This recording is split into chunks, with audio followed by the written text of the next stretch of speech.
দিছো কই মাহদির সৈন্যরা গর্জে ওঠো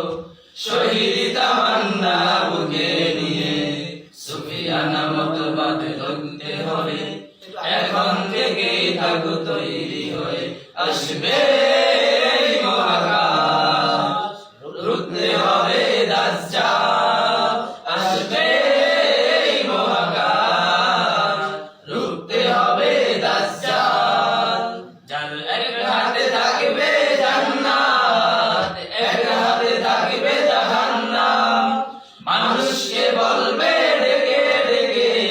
আমি তো তোমাদের খোদা মহান যার দিলে থাকবে ঈমান হবে না তো সে বেঈমান মুমিন বলবে ডেকে ঈমান নিয়ে বুকে নিশ্চিত তুই দাজ্জাল আসবে মহাকাশ রুখতে হবে দাজ্জাল আসবে মহাকাশ রুখতে হবে দাজ্জাল আজ বিশ্বের চারিদিকে মুমিন মরছে আজ বিশ্বের চারিদিকে মুমিন মরছে দুকে একটু কি দিলে দয়া হয় না ওরে